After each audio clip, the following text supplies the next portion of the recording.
اور اس سے پہلے حکومت نے ایک ڈرامہ بھی رچایا تھا ان کے پرزنرز وین پر حملہ کرنے والے، یہ وہی لوگ ہیں سارے، اور وہ بھی ڈرامہ میڈیا نے بری طرح فلاپ قرار دے دیا تھا کہ جو لوگ انہوں نے حرکتیں اس میں کی تھی۔ اس کے علاوہ جناب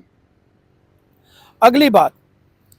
میں آتا ہوں یا افریدی صاحب کی بات کی طرح، لیکن اس سے پہلے مریم نواز صاحبہ نے اسموک کے ایشو پر بھارت سے ڈپلومیسی کی بات کی کہ ہمیں انوائرمنٹ ڈپلومیسی مشرقی پنجاب کے ساتھ کرنی چاہیے، وہاں کی وزیر اعلیٰ کو مجھے خط لکھنا چاہیے، اور یہ انسانی جانوں کا مسئلہ ہے۔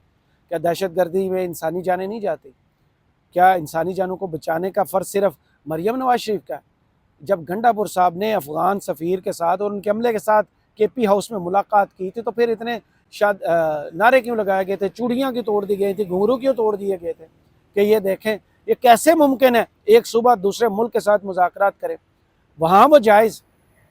پنجاب کے لیے جائز، کے پی کے لیے ناجائز۔ اس طرف ساری توجہ جو ہے نا سابق جو اسپیکر قومی اسمبلی اسد قیصر صاحب، انہوں نے وان میں آواز اٹھائی اور ریکارڈ پر لائے کہ یہ کیا ہو رہا ہے۔ انہوں نے کیا کہا سنیے۔ میڈم مریم نواز نے اسٹیٹمنٹ دیا تھا پرسوں، اس نے کہا کہ ہم اسموک کا بڑا ایشو ہے اور ہم چاہتے ہیں کہ اس کی کوئی سرحدات نہیں ہوتی، اور انہوں نے جو پنجاب کی حکومت ہے انڈیا کی، اسے کہا کہ اس پہ ہم جوائنٹ کام کرنا چاہتے ہیں۔ شکریہ۔ ہمیں اس کی اسٹیٹمنٹ پہ اعتراض نہیں ہے، میں صرف ایک پوائنٹ واضح کرنا چاہتا ہوں۔ جب ہمارے چیف منسٹر نے بات کی کہ ہم افغانستان کے ساتھ بات کرنا چاہتے ہیں کیونکہ وہاں ہماری موت اور زندگی کا مسئلہ ہے، وہاں ہمارے روزگار کا مسئلہ ہے، کاروبار کا مسئلہ ہے، تو اس پہ یہاں کی جو ڈیفنس منسٹر نے جو شور مچایا، انہوں نے کہا یہ تو بہت بڑا انہوں نے بغاوت کی ہے، ایک صوبہ کس طرح دوسرے ملک کے ساتھ بات کر سکتا ہے؟ تو آپ بات کریں تو وہ واقعی، اور ہم اگر اپنی موت اور زندگی کی بات کریں تو اس پہ آپ جو نہ سمجھتے ہیں کہ آپ نے غداری کی ہے، اسٹینڈرڈ ایک ہونے چاہیے۔ جو مریم نواز بات کر رہی ہے، اس طرح علی امین نے بھی بات کی تھی، منسٹر نے کہا تھا کہ اس وقت ہمارے کاروبار بند ہیں، جس طرح کا ہماری جو لا اینڈ آرڈر کی صورتحال ہے، ہمیں ضرورت اس بات کی ہے کہ ہمیں افغانستان کے ساتھ کاروبار کرنے کی اجازت دی جائے۔ جناب اجازت مل جائے لیکن پھر بھی وفاق کا حصہ تو اس میں ہوگا۔ وہ وفاقی حکومت جو پی آئی اے کو 10 ارب میں بیچنے پر تلی ہوئی تھی، اس کی حکومت، اس کے وزیر اعظم اور صدر کے لیے جناب 2 جہاز جو ہیں وہ 1 ارب 80 کروڑ کے لیے ان کی گرانٹ کی منظوری دے دی گئی۔ وہ ملک جو آئی ایم ایف کے ساتھ ایک گھٹنے ٹیک کے بیٹھا ہوا ہے، ناک سے لکیریں نکال رہا ہے، جہاں کی معیشت تباہ ہو چکی ہے، جہاں کے ہر شہری کا حال یہ ہے کہ 2 وقت کی روٹی کے لالے پڑے ہیں، ان ملک کے 2 شہزادوں کے لیے جناب 1 ارب 80 کروڑ کی گرانٹ منظور کی گئی ہے کہ ان کے لیے اڑنا بہت ضروری ہے۔ ایک کی تو ایڑی ٹوٹی ہوئی ہے، وہ یو اے ای کے ہاسپٹل میں پڑے ہیں، دوسرے کی آج کل کمر درد غائب ہے، تو وہ بھی ادھر ادھر اڑی رہے ہیں، قطر، سعودی عرب وہاں کے دورے کر کے آج واپس آئے ہیں، اور کہتے یہ ہیں کہ میں بہت سی انویسٹمنٹ لے کے آؤں، لیکن وعدوں کے علاوہ اس ملک کو کبھی کچھ نہیں ملا۔ جناب اس کے بعد سب سے اہم سٹوری کی جانب چلتے ہیں، اور وہ ہے جسٹس یحییٰ افریدی صاحب نے، میں بار بار اپنی ویڈیوز میں کہتا ہوں کہ تہیہ کیا ہوا ہے شاید کہ گرم توے پر ہی بٹھانا ہے، ان کی ناک سے خون رسوا کر چھوڑنا ہے، ان کے سینے پر مونگ دلتے رہنا ہے۔ جناب آپ کو یاد ہوگا 2024 23 مارچ سے 25 مارچ کے درمیان ایک خط آیا تھا ہائی کورٹ سے، بلکہ 25 مارچ کو ہی آیا تھا جو منظر عام پر آیا تھا۔ 6 ججز نے خط لکھا تھا کہ ہمارے کام میں مداخلت کی جا رہی ہے۔ بابر ستار صاحب، محسن اخترقیانی صاحب، اعجاز اسحاق صاحب، ارباب طاہر صاحب اور سمن رفعت صاحبہ، انہوں نے خط لکھا تھا کہ ہمیں ایجنسیاں تنگ کر رہی ہیں، ہمیں حکومت تنگ کر رہی ہے اپنی مرضی کے فیصلے لینے کے لیے، کیونکہ چیف جسٹس اسلام آباد ہائی کورٹ تو پہلے ہی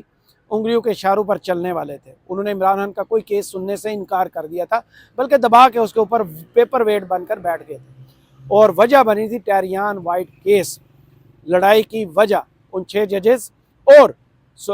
ہائی کورٹ کے چیف جسٹس کے درمیان۔ وہ لڑائی اتنی بڑی کہ باہر سے کالز آنا شروع ہو گئی، باہر سے مطلب آپ سمجھ رہے ہیں، کالز آنا شروع ہو گئی ان ججز کو، اور حکومت کی طرف سے جب دباؤ آیا تو انہوں نے سپریم کورٹ کے قاضی صاحب کے نام ایک خط لکھ دیا، اور اس خط میں سارا معاملہ لکھا، اور ساتھ یہ بھی بتایا ہمارے پاس تمام کے تمام جو ہے وہ شواہد اور ثبوت موجود ہیں، اگر ہمیں آپ موقع دیں، فورم پہ بلائیں، کونسل کا اجلاس بلا لیں سپریم جوڈیشل کونسل کا، تو ہم یہ معاملہ پورے پاکستان کی ہائی کورٹس کے ممبرز کے سامنے رکھنا چاہتے ہیں۔ چاروں ہائی کورٹس نے سپریم کورٹ کو خط لکھے کہ ہم ان کے ساتھ کھڑے ہیں، مداخلت ہو رہی ہے، سب نے اپنا اپنا قصہ سنا دیا کہ ہمیں کہاں سے فون آتے ہیں، ہمیں کہاں سے پریشرائز کیا جاتا ہے، لیکن اس وقت کے قاضی صاحب نے وزیر اعظم کو بلا لیا، چیمبر میں بلا کے آپس میں جیسے کہتے ہیں نا ساز باز کر لی، اور ایک کمیشن بنایا جس کے سربراہ بنائے گئے سابق سپریم کورٹ کے جسٹس تصدق جیلانی صاحب۔ سوشل میڈیا پر بحث ہوئی، تنقید ہوئی، ان نے ہاتھ باندھ لیے، قاضی صاحب نے ان سے ناراضگی کا اظہار بھی کیا، سو اینڈ سو بہت باتیں آگے چلتے رہے، لیکن قاضی صاحب نے اس کیس کی سماعت شروع کی تو 3 مئی 2024 کے بعد اس پر ایک بھی سماعت نہیں ہوئی۔ قاضی صاحب نے دھڑا دھڑ نون لیگ کے لیے کام کیا، مخصوص نشستوں والا معاملہ ہو، نیب ترامیم والا معاملہ ہو، یا پھر 63A والا معاملہ ہو، یا پریکٹس اینڈ پروسیجر کے تحت بنی ہوئی کمیٹی کا معاملہ ہو، ہر جگہ قاضی صاحب نے دھڑا دھڑ رفتار اپنی جسے کہتے ہیں نا 500 کلومیٹر پر سیکنڈ رکھی ہوئی تھی۔ لیکن اپنے ججز کے معاملے میں، اپنی عدلیہ کے معاملے میں وہ کہتے تھے یہ میرے دور میں نہیں ہوا، یہ معاملہ نہیں ہوا۔ اب جو ہے جو نئے چیف جسٹس بنے ہیں، جن کو ہم کہتے ہیں کہ یہ آؤٹ آف سلیبس آ گئے، حکومت نے کچھ اور گیس کیا تھا کہ یہ آئیں گے ہماری انگلی پکڑ کے جہاں ہم چلانا چاہیں گے وہاں چلیں گے، لیکن ایک ہفتہ ہونے کو ہے انہوں نے تہیہ کیا ہوا ہے کہ اس ملک میں آئین اور قانون اور سپریم کورٹ پر پاکستانی عوام کی جو اعتماد جو اٹھ چکا ہے اس کو بحال کریں گے، اور میرے حال میں انہوں نے سٹیپس لینا شروع کر دیے ہیں، اور یہ بہت بڑا سٹیپ ہے کہ آج وہ ان 6 ججز سے ملے بھی ہیں، ان کا دکھڑا بھی سنا ہے اور ان سے سلوشن بھی لیا ہے، اور بہت جلد آپ ایسی خبر سنیں گے کہ وہ جو 3 مئی کو ادھوری سماعت چھوڑ کے قاضی صاحب بھاگ گئے ہیں اس پر دوبارہ سماعت شروع ہوگی، اور ان 6 ججز کے پاس جو ثبوت ہے وہ سامنے لا کر جو اس کے ذمہ داران ہیں، حکومت میں بیٹھے ہیں یا حکومت کے پیچھے بیٹھے ہوئے ہیں، ان سب کو انصاف کے کٹہرے میں کھڑا کیا جائے گا، اور اگر عدلیہ کے ساتھ چیف جسٹس صاحب کھڑے ہوں گے تو ان کا اعتماد بحال ہوگا، ان کا کانفیڈنس اور جرت واپس آئے گی، اور اگر ہائی کورٹ کی جرت مل جائے گی تو نیچے کی عدلیہ جو ہے جس کو ہم لوور کورٹس کہتے ہیں وہ ویسے ہی ماشاءاللہ بہت جرت سے کام کرنا شروع کر دے۔ تو دیکھتے ہیں اس ملک میں شاید انصاف میں تبدیلی کا جو ہے وہ رائیول ہو گیا، آ چکی ہے تبدیلی، آنا شروع ہو چکی ہے، اور آنے والے دنوں میں مزید اس میں ہم بہتری دیکھیں گے، مزید ایسے فیصلے آئیں گے جن کے بارے میں آپ کو آگاہ کریں گے۔ کرامن مغل کو اس ویڈیو سے اجازت دیجیے، اور کمنٹس باکس میں ضرور بتائیے کہ ویڈیو آپ کو کیسی لگی۔ اللہ حافظ۔